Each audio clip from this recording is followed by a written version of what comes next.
Hey, what is going on, guys? The Full Mechanics line is back with the 100 scale Calamity Gundam here from Gundam Seed. Very cool enemy mobile suits now in 100 scale and looks highly detailed and looks like it's going to be really a fun kit, to be honest. So let's go ahead and check it out.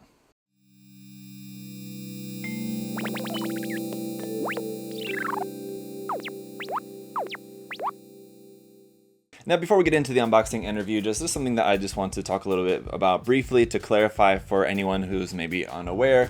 As far as 100 scale kits go from Bandai, we have the Full Mechanics line, the RE100 line, the non-grade 100 scale line, the Master Grade line. These are all different lines, and I feel like sometimes people get them a little bit confused. Master Grade is obviously its own thing. If it doesn't have the Master Grade logo, then it's not a Master Grade. If it doesn't have Master Grade logo or the RE100 logo or the Full Mechanics logo, then it's just known as a non-grade 100 scale kit.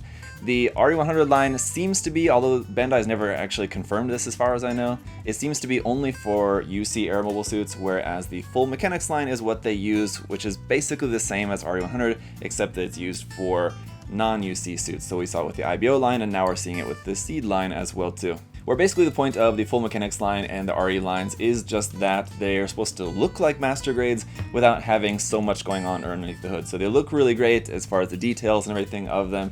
They just don't have the inner frame and all that going on inside. So that's really the main differences between them. I hope that clarifies it for everyone. Now let's check out the kit.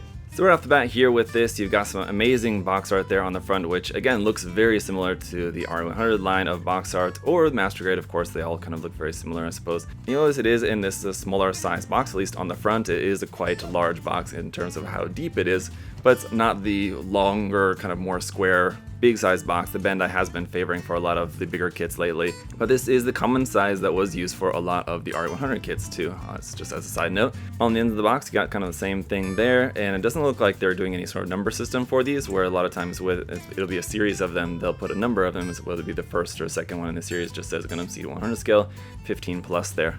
On the side of the box, you can see what the kit is going to look like, built and painted up there, front and back, with the sticker markings and everything on there, looking very cool. Lots of great detail here, which you can see the gimmick points, talking about some of the articulation. Looks like it's going to have some very nice articulation. So even though it doesn't have the full Master Grade inner frame inside there, it does look like it's going to be pretty nicely articulated with a lot of great little gimmicks and details and things. So should be a lot of fun. Here's some action poses over here with the giant cannons, the bazooka, and it's looking very cool with the shield in there as well too. Lots of great weapons on this one. Pop it open and we're greeted right off the bat with that very orangey yellow color. Looks great.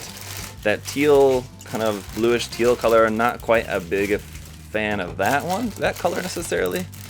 But let's check out the instruction manual here on the front, just basically the same as the box art. On the back, we got a whole bunch of information. You got the painting guide up there at the top if you want to match the colors. You got that there in Japanese and English. You've got some information about the Calamity Gundam here, and Orga Sabnak, the pilot there. You got that in Japanese and English as well. Information about the dual high energy long range beam cannon Schlag there up on its back, and the dual ram cannon Käfer's Way there on the shield, as well as the plasma sabot bazooka Toad's block there, which is its bazooka. So I always love and also just kind of hate the thing about Gundam Seed is that they use these ridiculous names for all the weapons, and it's just kind of seems really trying way too hard. But there's got trans phase shift armor as well. I'm sure that will trigger some people. And then some 580 millimeter multi-phase energy cannon there in the chest as well too. So basically it's packed with firepower. Going up to the front of the manual, just got the parts list, and then it's just straight into the instructions for constructing of the kit. Once you get to the end there, you got about the weapons. Looks like pretty quick assembly for those relatively. And then on our very last page, the marking location, just showing you where all the marking stickers and everything are going to go on this. So very cool. Let's check out the runners. And starting off, we are going to have some foil stickers for this, but as you can see, basically just for the eyes and a couple of cameras, and that is it. And a pretty sizable, I would say very Master Grade-esque sticker sheet here, very similar to the sticker sheet we've seen like with the Gunner ZakuAurelius or with the Mobile Jin coming out recently from the Seed Master Grade line. But you have plenty of cool markings put on there. It's just unfortunate, of course, that these were not waterslide decals. So the A runner here is going to be in 4 colors. You have that orangish yellow like I was talking about before, and then this kind of teal color, and then a dark green color over here, and then one black piece up there for in the chest. Then for some more teal armor parts, we've got runner B1 and then runner B2, which is a copy of the middle section of the runner, and then some more pieces over here on this side. Runner C1 is going to be some more teal armor pieces like that, and then runner C2 is actually going to switch it up to this light gray color, which is going to be kind of basically our frame color for this. And just to note that most of these runners are going to be labeled Calamity Gundam on them, but not all, as we'll get into. Runner D1 is back to a much larger runner here for a bunch of parts in that dark green color. Then we do also have runner D2 for a copy of this section of the runner right there.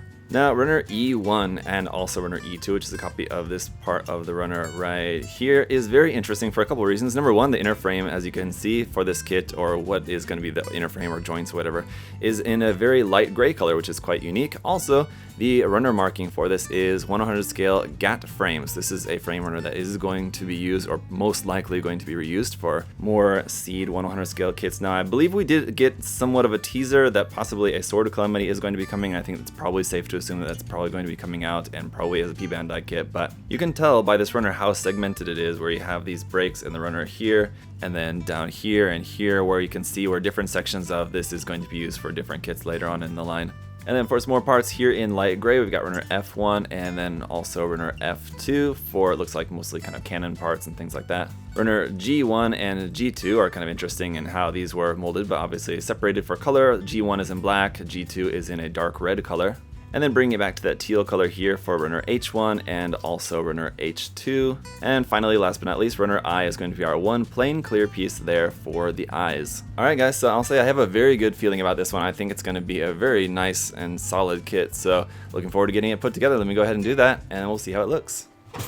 Alright guys, here it is all built up, and I gotta say this kit was a lot of fun to put together because it was really unique. If you guys missed the live stream build of this, you can go back and check that out, but I really enjoyed building this. It's just really interesting how Bandai always continues to seem to innovate like the construction of their kits. Like there's some familiar aspects in there, of course, but there's always seems to be like some new aspects of like how they're going about the construction and the engineering of these kits, and it's just really cool to see, and this one is a great example of that. So while I can understand that maybe the design of this one may not be to everyone's taste, but there's certainly a lot to like about this kit, so let's go ahead and check it out.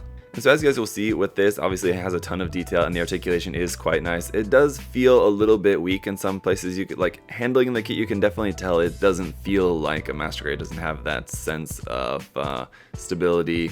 Doesn't feel quite as solid as a master grade. So I do feel like you are going to want to be just a little bit more cautious when handling it, moving stuff around, so you're not just loosening things up and things kind of falling off on you. But if you're just handling it carefully, it'll be totally fine.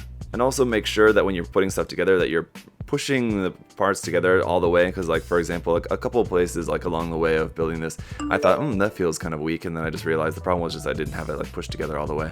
Now first off, just real quick on seam lines, there's basically nothing in the way of seam lines on the kit itself.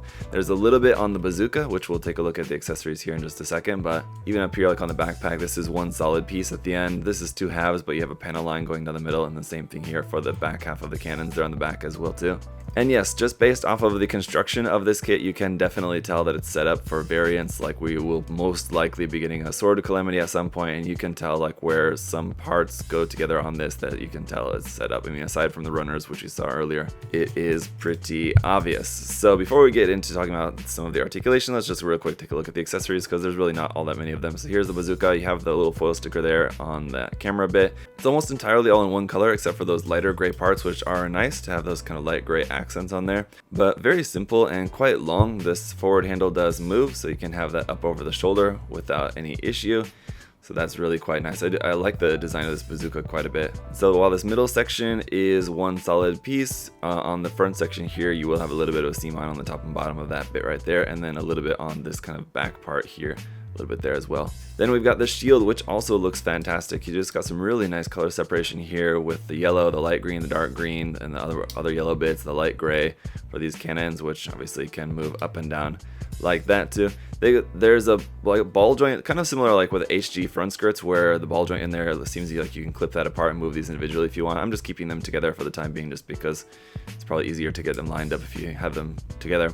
You got some pretty nice internal detail in there. You're going to want to paint that though, and then just this connects onto the back of the arm, and then this handle here on the front, which will move forward and back. Will just pop into the hand.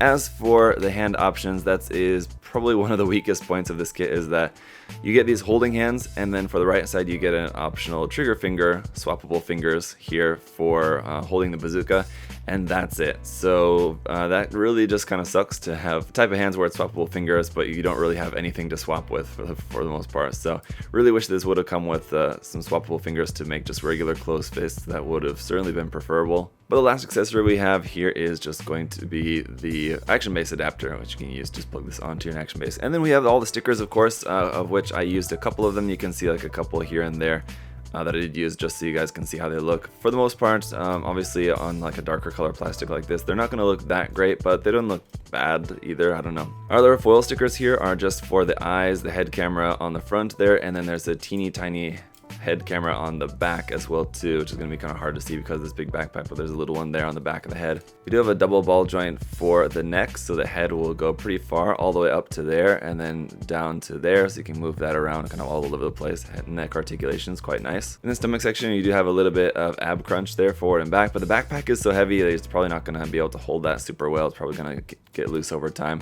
A little bit of movement here side to side as well too, and some rotation there a little bit, not too much. It's kind of blocked here by the design of that, but a little bit of rotation there at the waist. Really cool gimmick, and I'm kind of skipping down to the skirt section here, but there's a gimmick with this front part of the skirt that when you bend the kit forward or back, that front part moves as well too. So when I bend that back, you can see it lifts up, and then bend it forward, it kind of comes forward there like that, moves down and out. But then like when you move it back into like a neutral position, you kind of have to make sure it's kind of set into place. And while we're here, you can also see that the hips are on a track that will rotate forward and back there like that. Now the cockpit hatch I believe is right here, but that does not open. There's no cockpit in this, so in case anyone was wondering, that doesn't work at all. But I feel like that wouldn't be too difficult to modify if you wanted to modify that and have like an open cockpit there. The shoulder joint is quite nice and pretty master grade-esque, because that kind of extends out from the body like that for reaching farther to the front, or giving you some pretty good upward movement there of the arm, considering the giant shoulders that this thing has. And on that note, these flaps on the front and back will move up and down a little bit. This part here will move back and forth a little bit. You got lots of nice detail there. There's basically nice detail everywhere around on this kit. So the whole shoulder section itself will move up and down on its own a little bit like that. The arm is going to work pretty standardly. Yeah, just be careful not to pop that out. But yep, the arm will just rotate there at the top. You got a double joint at the elbow, and then the wrist is just on a ball joint, so pretty standard there for that. The skirt sections are really nice, and a really great example of how this is like a master grade, in that you have these little tiny cutout bits of the armor that then you can see like the inner frame part, and these do have inner frame detail pieces on the inside of the skirting armor, which is nice. So you can see those poking out through the front as well too, through these little vents and details and stuff. So the front skirt's armor does move up plenty far there. The side skirt also moves up and down. The back skirt also moves up and down, and you can clip these apart as well too. Once again, I haven't, I've just left them connected, but you can clip those apart for individual movement if you prefer. Up here on the backpack, this center vent section will move up and down. That's kind of just one big section that moves a little bit like that. Obviously the cannons then can move forward and back like that, and you can also rotate them a little bit side to side, so when you have them pointed straight forward, you can kind of angle them out to the side a little bit. You can ultimately bring the leg all the way up to there, which is quite nice. You got a double joint here in the knee for a pretty good full bend there. No separation of the knee armor, that's just all connected here with the lower leg, but the ankle armor does move a little bit on its own right there like that. This little vent here on the back of the leg can move up and down ever so slightly like that. And then our ankle armor will move a little bit side to side and forward and back here as well too. You have a separate section there for the toe, so that can move a little bit on its own. Again, not really all that much. You can point the foot down to there like that for your downward motion, and then up underneath the feet you got some full detail there as well too. So here it is, guys, trying out some action poses both on the ground and on an action base. Like I said, it is kind of back heavy because of the backpack, obviously, but you know, just if you get it posed up right, you shouldn't really have too much issue. Another thing too that I just want to say, I talked about some of like the part separation in some areas and how nice that is, but also in the head especially, there's like, I think while we were doing the live stream, we counted it's like 16 parts just like in the head or something like that. There's like quite a lot of little parts in there. So again, it seems like a lot of that is separated out for later variants of this kit, so you can tell like what the reasoning is behind that. But I mean, just there is a lot of part separation with this, and like I said before, there's basically no seam lines on the kit as well too. So it is a really nicely engineered kit, and again, very creative in some ways as well too. It's like when you're going through the building process, there'll be ways that you're putting stuff together that feel, you know, fresh, new, like, oh, I've never built a leg quite in that way before, something like that. So it's a really fun kit to build, very unique, really nice color separation, part separation. Obviously there's a lot of details there, so if you wanted to go in like while you're painting the kit and paint even more color separation into this, obviously you could do that, you know, painting more multiple tones or painting little details and other different gray or silver or whatever colors you want to do for that. So obviously there's a lot of opportunities on this kit to, you know, add even more detail to it, and then through decals and stuff as well too. Like we have some with this kit, the sticker decals, but I'm sure probably at some point, if not Bandai, some other company, Simp or someone, will put out a set of waterside decals for that. So if you are planning on painting this kit and you want to put some decals on it, I would, you know, just wait a little bit. I'm sure it probably won't be long until we get a waterside decal for this, whether it be an official one or not. So overall, very nice kit, guys. I'm feeling very hopeful, very positive feelings about any other future releases from the Full Mechanics Seed line. I'm not sure what they're going to go with next. Like I said before, I'm pretty certain that we'll get a Sword Calamity at some point. Whether it be P Bandai or not is yet to be seen. Probably it will be P Bandai, but you know, whether they make a Forbidden Gundam or a Gaia, I think those would probably be good bets as to what might be coming next. But I mean, I'm not sure. I honestly couldn't say. I think a Forbidden Gundam would be really cool though, and I think that's probably a good possibility is where they'll go after this and after the Sword Calamity. But let me know your guys' thoughts down in the comment section below. What do you think that Bandai could also make from a Full Mechanics Seed line specifically? Also, what do you guys think about the kit? Or have your thoughts changed about the kit as well? You know, were you initially not really all that interested, but now hearing my very positive review of it, has your ideas of the kit changed? Do you now want to get the kit where you didn't really want to before, or vice versa? Let me know down in the comment section below. Thank you guys so much, as always, for your support, liking the video, commenting, subscribing, and of course you can check this kit out and everything else there at USA Gundam Store. The link and the coupon code for you guys to use will be down in the video description below. So until next time, guys, hope you're all having a great day. I'll see y'all later. Bye bye.